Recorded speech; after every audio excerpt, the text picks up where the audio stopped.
Hey there, everyone, and welcome to Stronger with Time. I'm your host, Tony Battaji. In today's episode, I had the pleasure of sitting down with Craig Hall. Craig is one of Australia's leading life coaches, and this is a departure from our typical topics. So far, we've looked at the physical, but as we age, we also need to look at emotional health. And Craig, with over 30 years of experience in mindset, was the perfect person to have this conversation. In fact, this was the podcast I wanted to send out to all of my friends prior to its release. There were so many take-home messages for myself, but also for so many of the people that I work with. This is an area that I feel completely out of depth when I'm dealing with clients' emotional struggles, not sticking to programs, not understanding self-worth. And Craig really helped me understand what it takes to understand our own self, the inner language that we have, things that we can tell ourselves to change that dialogue, and so many other really important messages to better understand our world and to understand and engage with the world outside of us. Without further delay, please enjoy this fascinating, deep and raw conversation with Craig Hall. Craig, so great to be here. Thanks, Tony. Good to be here too. I am both very excited but also terrified because I am so far out of my comfort zone talking to you. In what way? Well, everything that I talk with on other podcasts, it's my wheelhouse. It's what I do every day. And when I need to get deeper information, I can go to a protein expert or a fasting expert, nutrition expert, and I dabble in these fields every day. But I've got familiarity with it, but then I can go to experts and get extra input. When it comes to mindset and understanding people and why they do things or why they don't do things, when I'm thinking you should just be doing this, I get frustrated and I don't know. And this is what you do.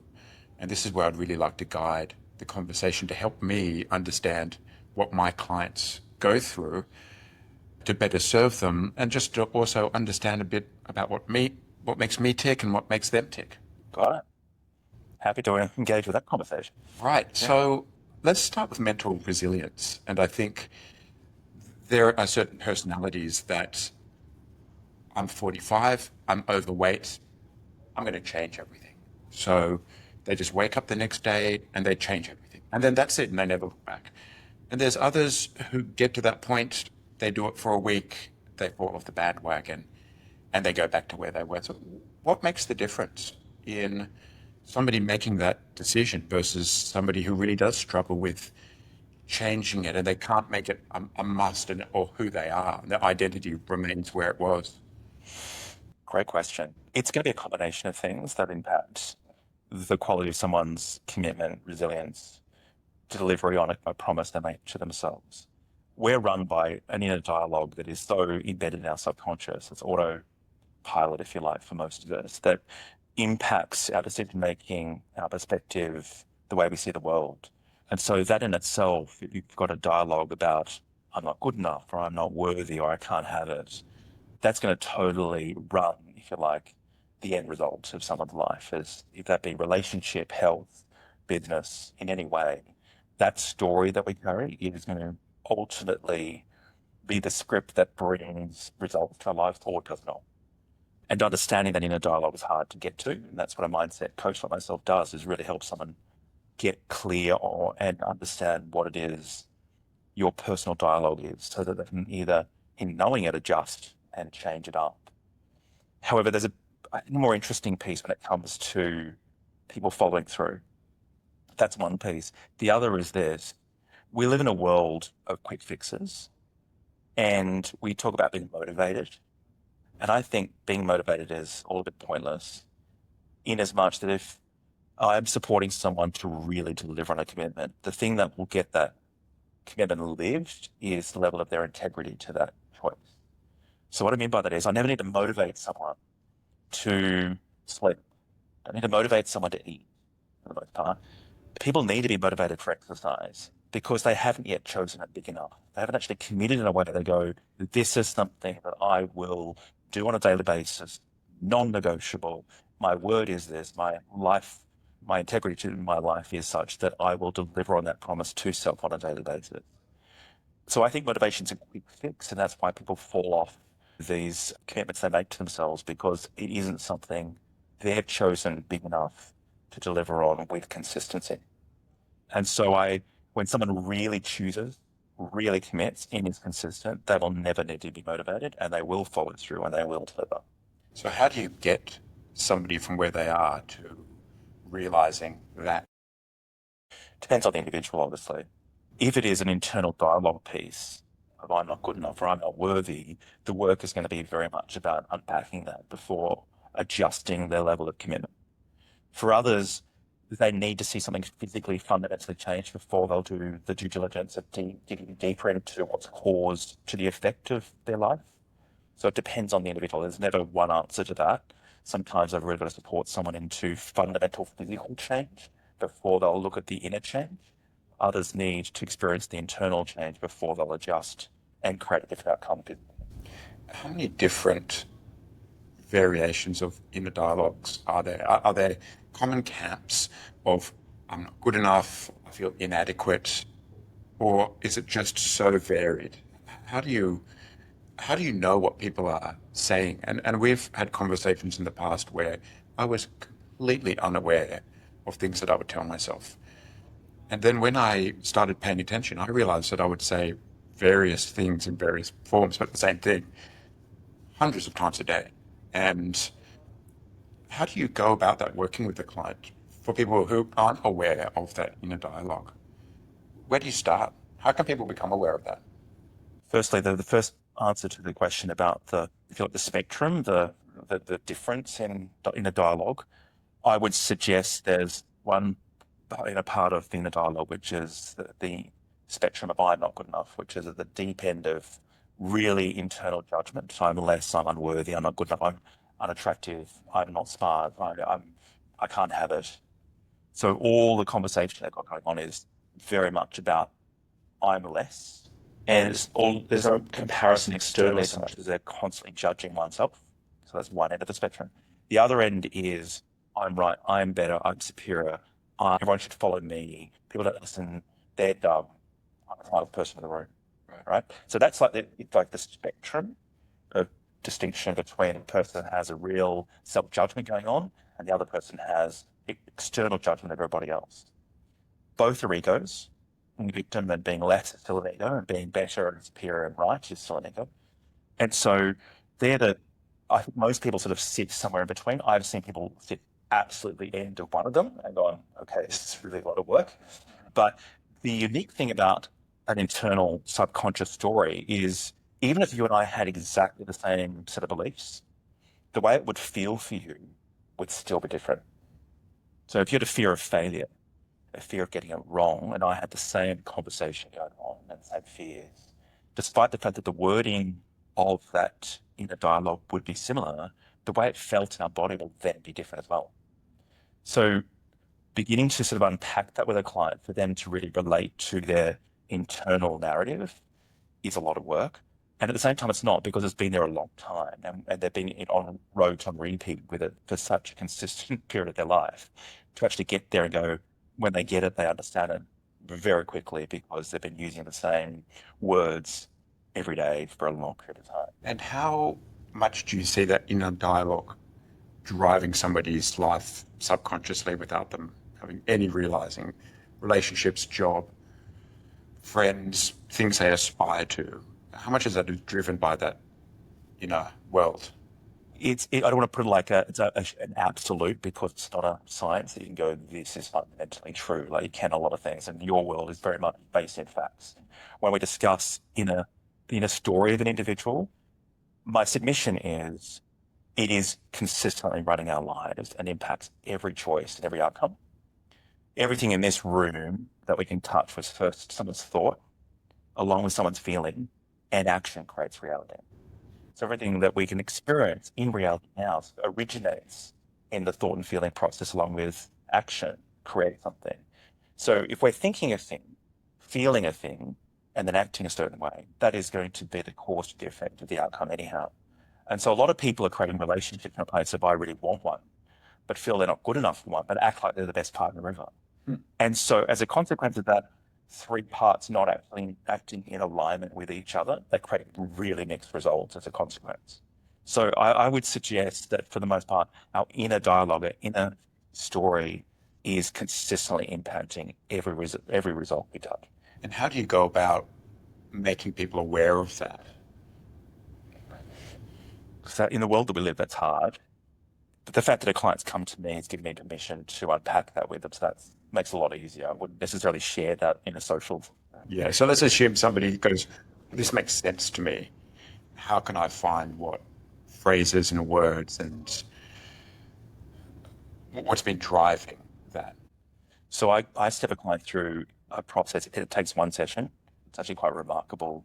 Unpacking everything that makes you angry, disappointed, frustrated, sad, like you feel ashamed, guilty, anxious, all of these sort of negative emotions that a person would be carrying, the emotional weight of life, understanding what is the story behind that. And as soon as I go to what makes you angry, people don't listen to me, I'm not appreciated. And so it just all falls out. Yeah. And by the end of that session, I have a page, generally sometimes a page and a half, of data to everything they think and feel about life.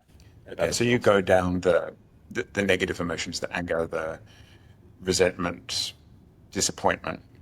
Although I put a caveat on that because that's true, but I would submit there's no such thing as negative or positive emotion. Okay. But I get what that question is correct. Yeah. Because it is the opposite to being happy and joyful, but one without the other don't exist anyhow. It's like night and day. They're not wrong, either of them, right? And negativity suggests that there are bad emotions. They're not. Right. They serve us as equally as wonderful, Yeah. happy, joyful emotions. Then when do you think, well, this might need some changing? And we've spoken about me and my positive addiction to exercise, and the things that originally drove that were very, very negative self-talk about how I felt and in relationships in life. So I adopted an exercise strategy to change that.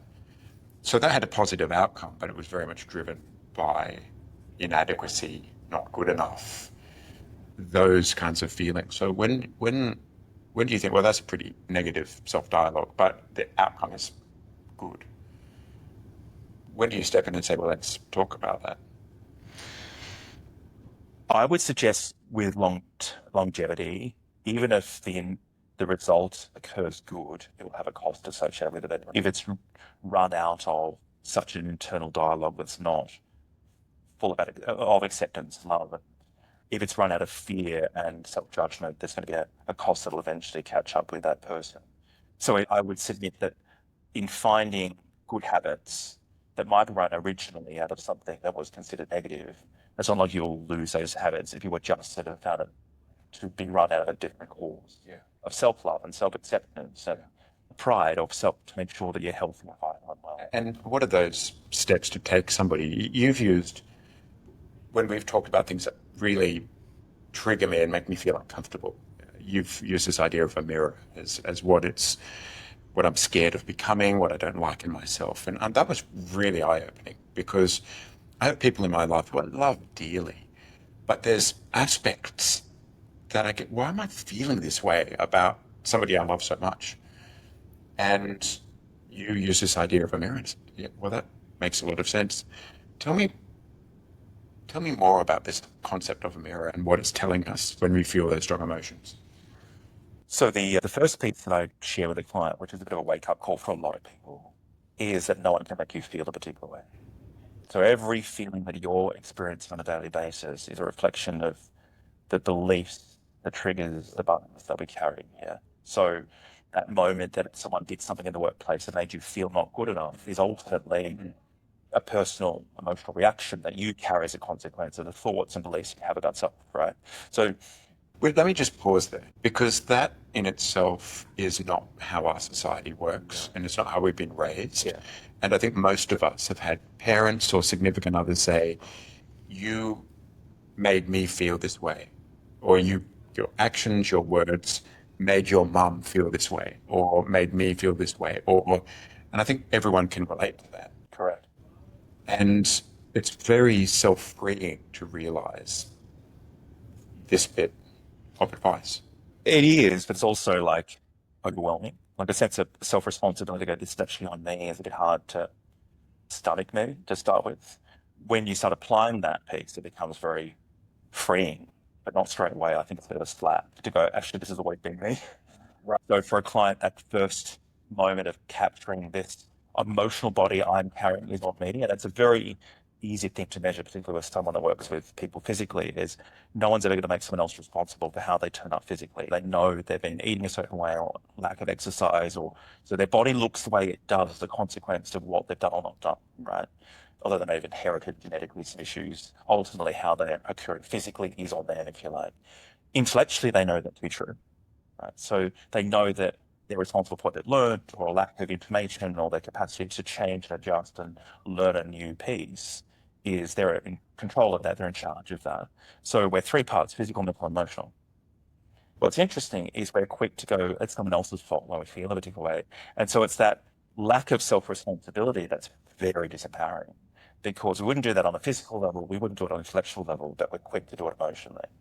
And so to take the power back and go, this is on me, how I feel, I'm actually responsible for. Yes, you may have done something that has caused a reaction, but the reaction's still mine because of what I think of you. Yeah.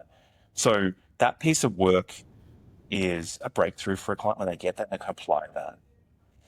But to answer your question about the mirror, where it goes next, which is a bit of it's a challenge for someone to unpack and see for themselves, is the moment we're judging another person, we're faulting and blaming and wronging someone for a thing.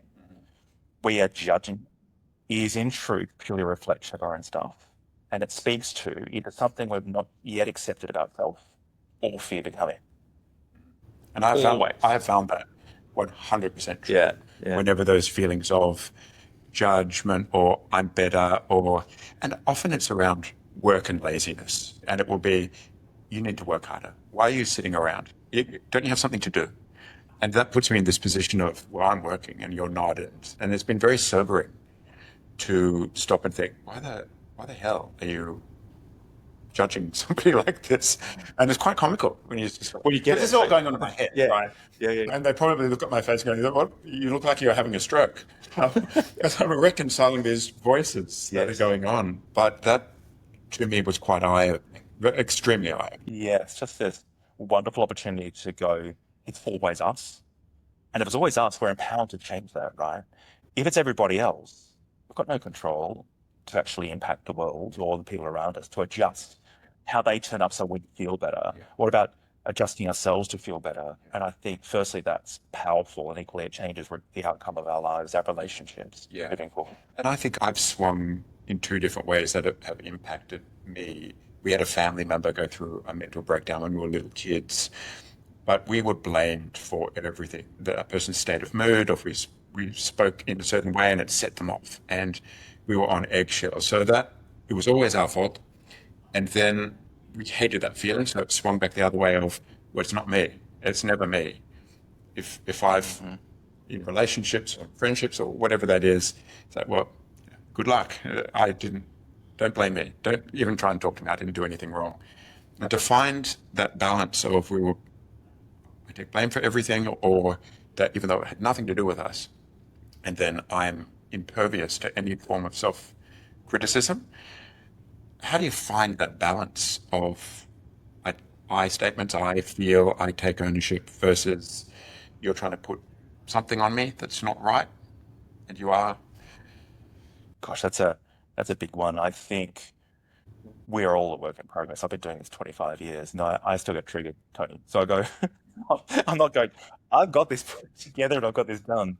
That balance, I think, is consistent work, right? And life shows us so many opportunities for us to get the next piece. And so the moment I'm triggered, the moment I have a reaction to a situation, I'm clocking that going, this is me.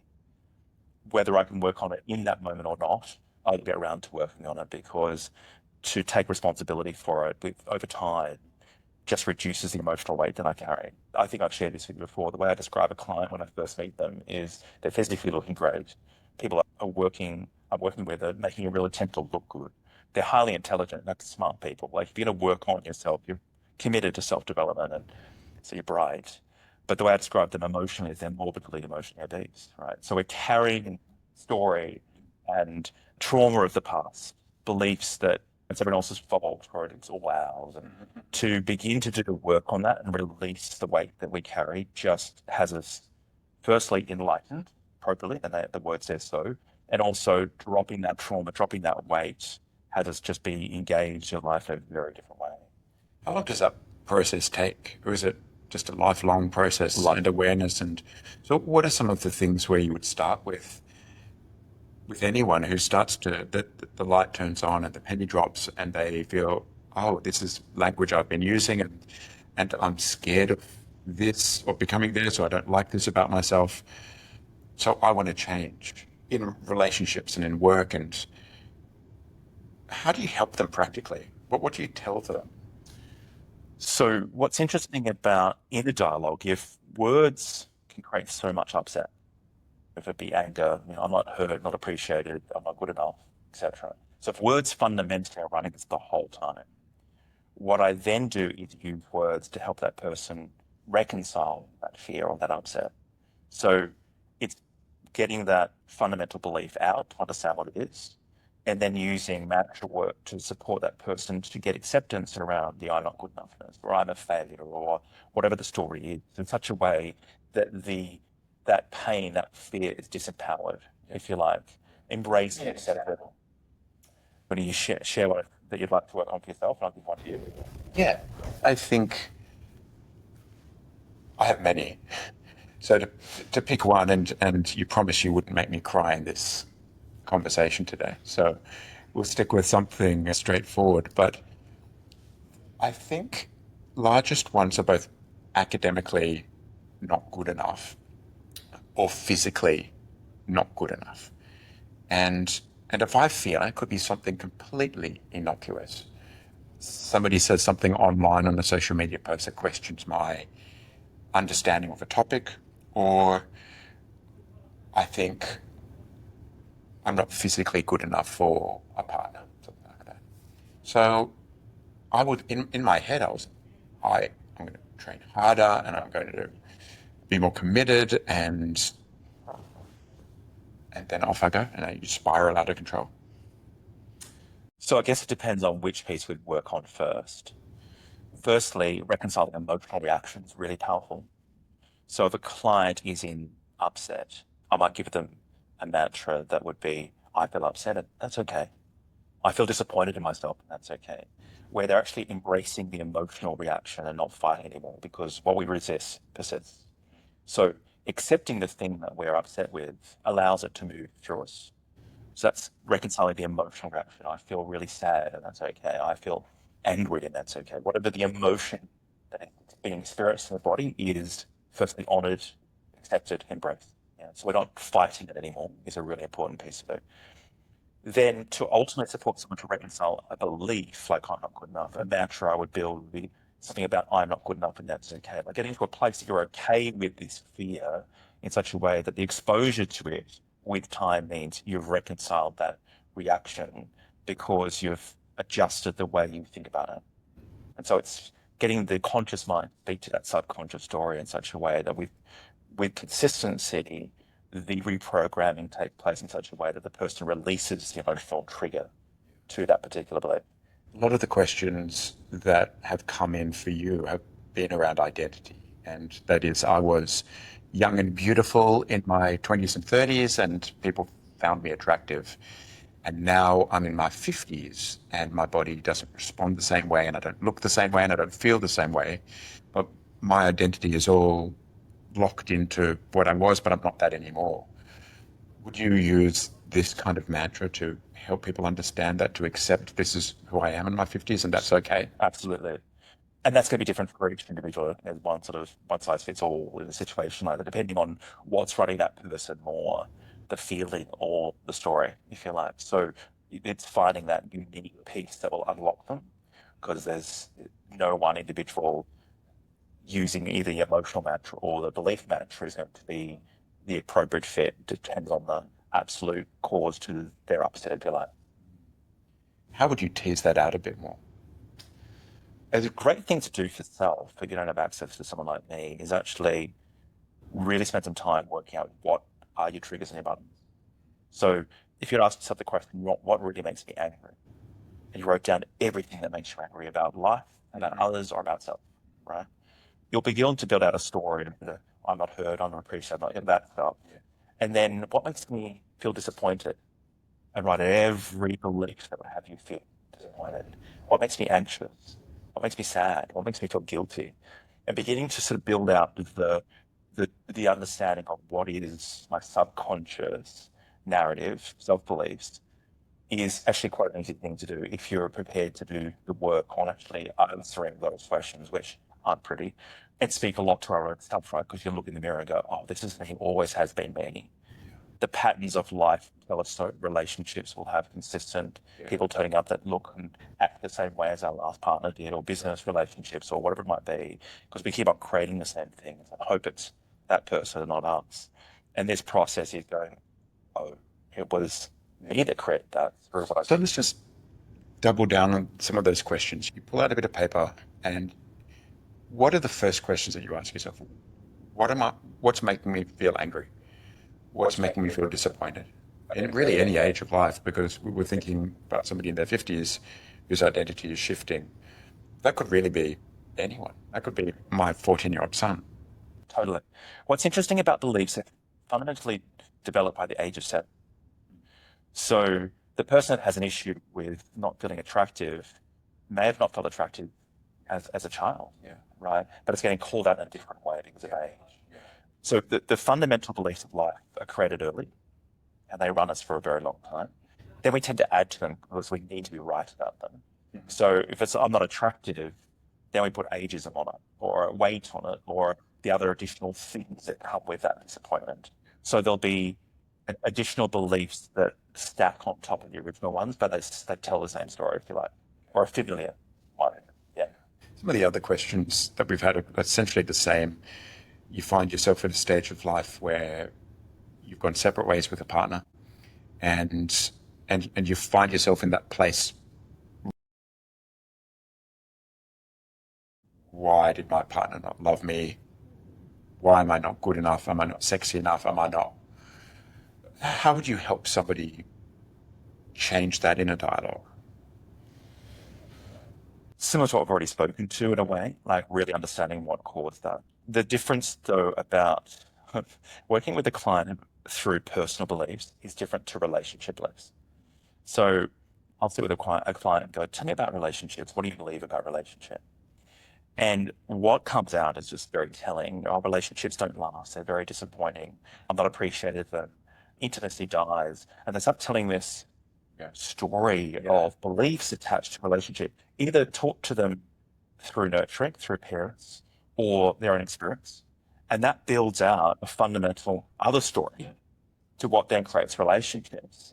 Right? The same would apply to money. Your relationship to money is going to be different potentially to your beliefs or that are personal or relationship.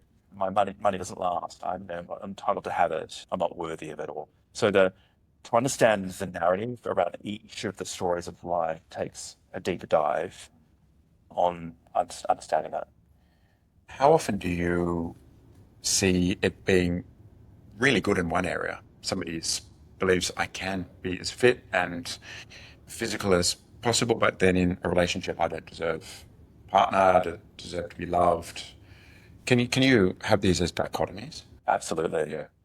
I find that really intriguing. It's actually easy to work with someone who's been successful in a particular aspect of their life, because if we were able to clock and measure what brings success to that aspect of their life, if they then attributed to the same characteristics or ways of being into another part of their life, it would probably create success too, particularly after they've reconciled the beliefs that might be impacting the thing that's not working. But I work with very successful business people, and when I check in with what runs that, what creates success for them, I might speak to it. I'm always a person of integrity. I follow through. I demand a lot of people, but I don't set them up for success. And I have this very clear understanding of what brings success to business. And then I check in with personal relationship and go, do you bring those attributes to relationship? Are you consistently a person of integrity? Do you set people up for success? Are you always supportive and leading from the front? No. So it's really interesting that if you've got something that's working for you, there's a way to bring those characteristics to other aspects of your life that will also then create success elsewhere. What happens when you meet somebody who does want to change, but just can't find the words, can't goes quite inner when you want to go through this process? That's at odds to the commitment to actually starting the work generally, because the person's prepared to sit in front of me and wants Yeah. to change. Yeah. So that generally doesn't happen. Yeah. I will put a caveat on it in a moment. The quality of someone's change is determined by their quality of intention. So if someone's intentional, they're going to be like offering up stuff, or I ask questions that will pull it out. So that's true for the most part. However, I work in businesses where owners of businesses going, can you work with our leadership team or this particular individual? And they haven't committed to it in the same way. They haven't signed up for self, if you like. So to sometimes work with that individual because they're not as intentional to that change can be harder, but we eventually get there.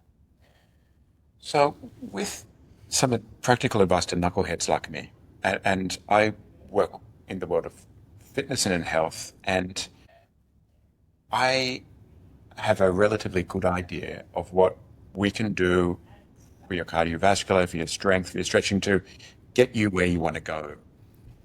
But often getting that commitment and buy-in is really challenging for people to get that identity around, I am an exerciser now, I am healthy, and I'm not going to wake up in the middle of the night and eat a bag of Doritos. And this is my biggest frustration. I do struggle very much with well, you just do it. I know you said you're going to go for a run. You need to go for a run. And I think I've very much now just removed myself. This is what you need to do. And I check in. Did you do that session? Nope. I go, okay. I just don't have the skill set to say, and I don't want to be like a parent to say, well, you said you would, so why didn't you? So how do you get that commitment in my world? So what you're speaking to is what someone will do, not why they're going to do it. Yeah, the why is going to be much more important than the what they do. Yeah. Because it will drive it. If someone is fundamentally prepared to love themselves enough that like they're committed to changing their life, they've got a why because they want to be a great example for their children, or they want to build out a wonderful intimate relationship with partner, or the why to what someone is doing is actually more impactful than the what they're going to do. So what happens if they say, well, it's because I'm lazy. I'm just a lazy person and I just can't break that. Oh, that's a justification. Yeah. Well, then I would go to the integrity piece, Okay. which is what pitch do. If a client came to me and said they were committed to doing a thing and they didn't, I'd be calling them on their integrity and going, well, that's bullshit. Yeah. Okay.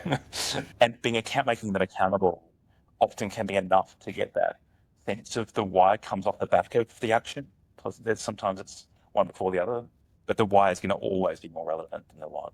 Yeah, I think that's very helpful for me in understanding what drives me or what drives a client to either fulfill or not.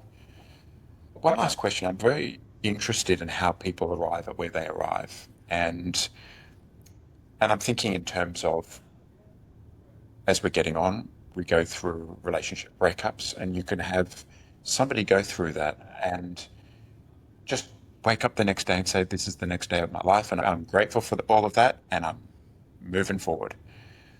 And they're amazing. They go through sickness, and you see people, they go through cancer. They're just unbelievably resilient and buoyant and happy.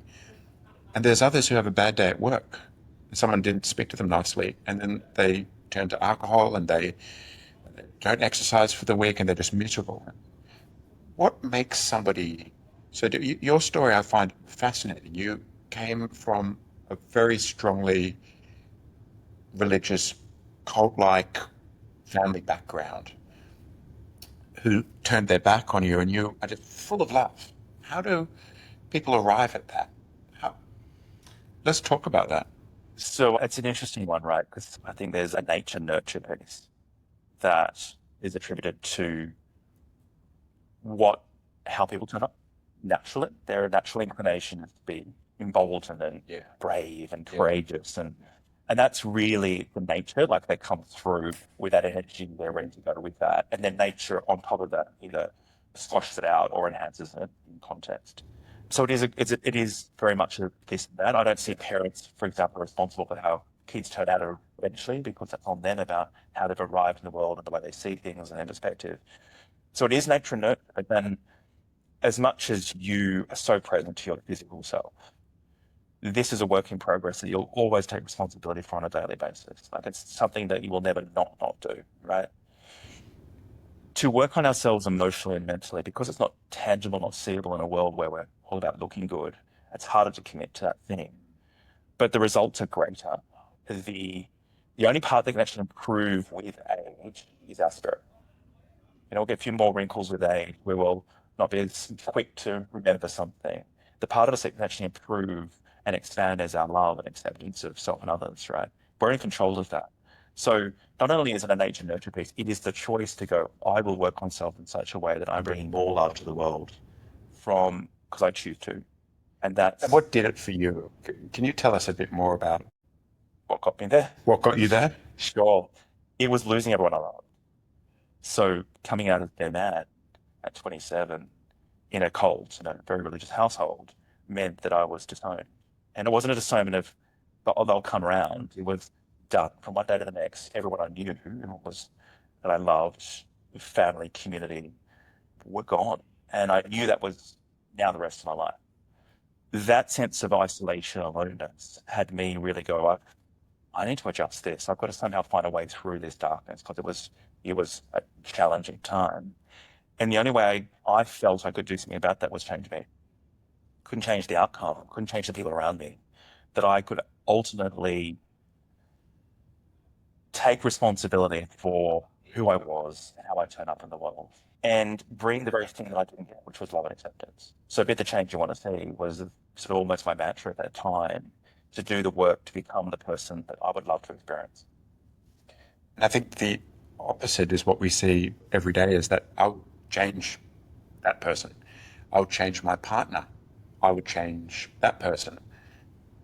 But you were at a place where you said, I'll just change me.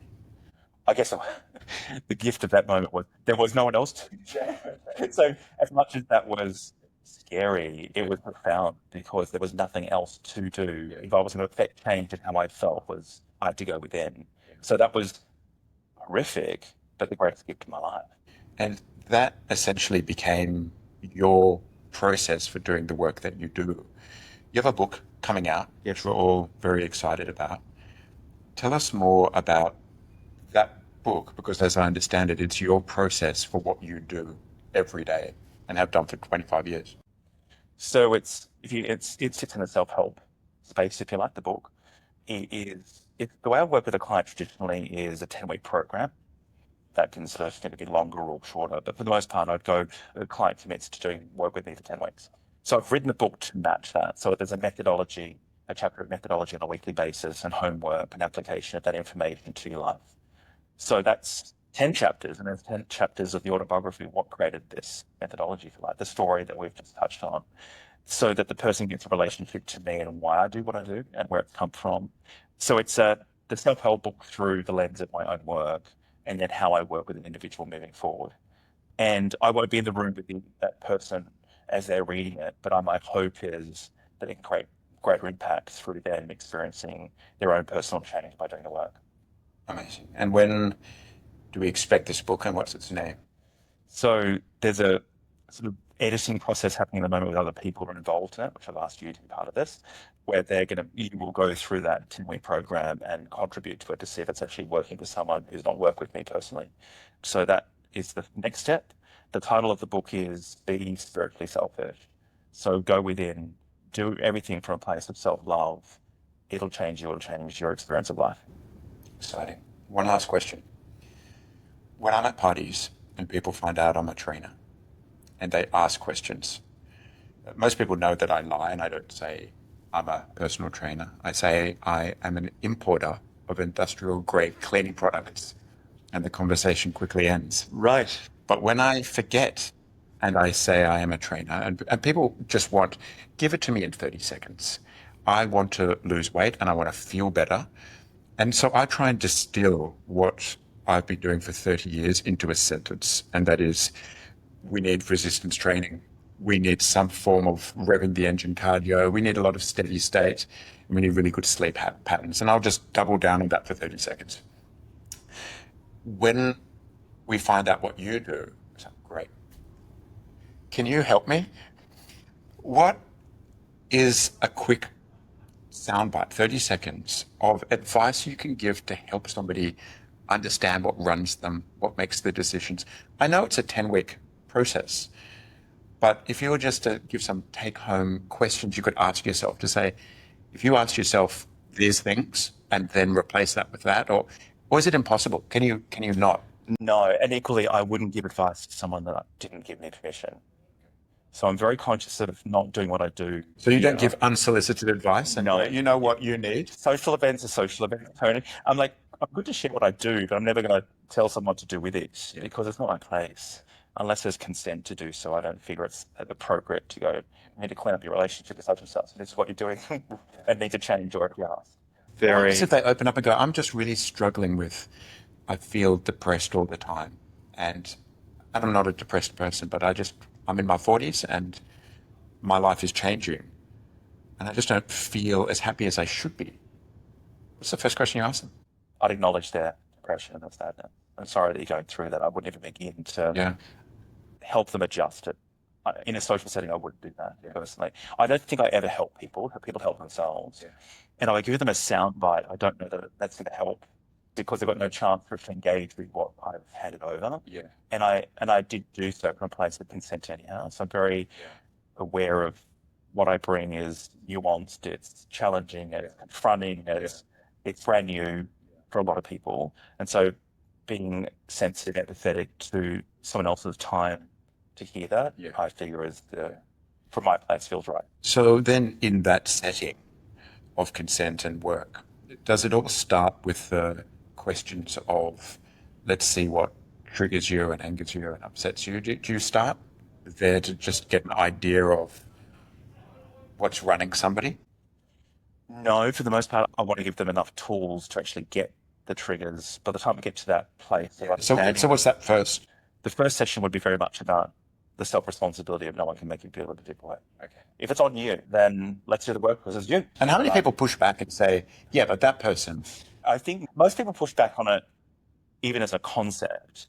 Even when they embrace the concept with time, they're still going to go, oh, this happened and blah, blah, blah, and fault and blame over there. And I'm going to go, just checking in. We remember that no one can make you feel a particular way. So I think it's a constant piece of work. It's never done. And then where does kind of week 9 and 10 look like? Where do you want someone to be by that time? So what I'm looking for is the universe hates a vacuum. If we can get to a place that they've cleared something in their space, we can regenerate, create a new set of, or new story for them to manifest a different life. So I'm looking to get to baseline of clearing where they come from, what they believe to be true of those things that have cost them, adjusting that, reconciling it, and then recreating what they want to become. That's the happy place to get to.